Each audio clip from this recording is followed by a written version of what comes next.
오늘도 하나님의 은혜와 크신 사랑이 오늘도 이렇게 말씀과 함께 하시는 모든 성도님들 위해 가득하길 간절히 소원합니다. 오늘 읽은 말씀 역대하 22장에서 27장의 말씀은 남유다 6대 왕 아하시야에서부터 11대 왕 요담까지의 행적이 나옵니다. 이 부분에서 남유다를 향한 하나님의 보호하심과 은혜를 볼 수 있습니다. 그리고 한편으로는 그럼에도 자신의 능력과 힘을 의지하여서 교만해지고 또 하나님을 떠나는 인간의 죄된 모습도 볼 수 있습니다. 우선 22장에서 23장에 나오는 사건을 분명히 이해하기 위해서는 그 앞의 상황을 분명히 이해해야 합니다. 여호람은 아합의 딸과 결혼했는데 그녀가 바로 아달랴 여왕입니다. 남유다 4대 왕, 그러니까 아하시아의 할아버지 여호사밧은 하나님을 따르는 선한 왕이었지만 아합 가문과 정략 결혼을 하게 되고 아합의 딸 아달랴를 며느리로 드리게 됩니다. 그런데 그녀의 남편 남유다 5대 왕 여호람이 반역으로 죽임을 당하고 자신의 아들 아하시아가 북이스라엘 예후의 그 혁명의 소용돌이에 죽게 되자 그녀는 유대 가문을 다 죽여서 그 씨를 다 죽여서 대를 끊어버리고 자신이 여왕이 되고자 합니다. 하지만 하나님의 보호하심과 인도하심 가운데 요아스의 누나이자 여호야다 제사장의 아내 되는 여호사밧이 동생인 그 요아스를 보호하고 빼내서 하나님의 성전에 숨어서 기르게 되죠.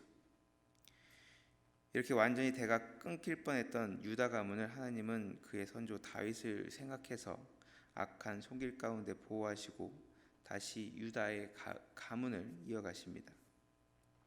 문제는 이후 왕들의 행적들이 온전히 하나님을 따르지 못했다라는 것입니다. 환난 가운데 구원받아서 8살의 왕이 된 요아스는 초기에 하나님을 잘 따르는 듯 했지만 여호야다 제사장이 죽고 나서 그의 신앙이 변질되기 시작합니다. 그리고 하나님께 돌아오라고 그 말씀을 전했던 여호야다의 아들 스가랴를 죽이는 패역한 짓까지 하게 됩니다. 자신을 구원해준 가문의 아들, 어찌 보면 그와 함께 자랐던 사촌을 죽인 것이죠. 결국 요아스는 이로 인해서 불만을 품은 자들에게 살해당하게 됩니다. 이후 그의 아들인 남유다 9대 왕 아마샤 역시 처음에는 하나님의 말씀에 순종하면서 에돔을 쳐서 크게 승리하지만 에돔이 섬기던 그 우상을 가져와 섬기게 되고 예언자의 경고를 무시합니다. 결국 그도 반역자들에게 죽임을 당하게 됩니다. 그리고 남유다 10대 왕 우시야 역시 처음에는 하나님을 잘 섬기는 듯 하지만 이후 교만해짐으로 제사장 밖에 들어간 적이 없었던 하나님의 그 전에 들어가서 분향하려 하다가 제사장들의 제지를 받게 됩니다. 하지만 그들의 간언을 듣지 않고 분향을 강행하려 하다가 이마에 문둥병이 바라면서 문둥병자로 생을 마치게 됩니다. 이렇듯 하나님의 은혜로 다윗의 가문은 왕권을 이어가긴 하지만은 그 왕들의 교만함 가운데 하나님을 떠나는 그 모습들이 나타나게 되고 결국 그 말년에 하나님의 은혜 가운데 벗어나는 그런 모습을 볼 수가 있습니다. 오늘 말씀을 보면서 우리는 하나님의 그 보호하심과 은혜가 우리 가운데 항상 있음을 다시 한번 볼 수 있습니다. 그리고 이와 동시에 그 은혜 가운데서 수없이 교만해지며 자신의 뜻에 따라서 행하는 왕들의 그 모습을 보면서 우리도 이러한 모습이 없는지를 되돌아봐야 합니다. 사람은 하나님의 그 은혜 가운데 있으면 쉽게 그 은혜를 잊는 존재들입니다. 코로나 바이러스가 처음 시작될 때 우리는 더욱더 하나님을 의지하면서 기도하였습니다. 비록 같이 모여서 예배하지는 못하지만 각자의 자리에서 우리가 하나님 앞에 예배하고 온전한 마음으로 기도하였습니다.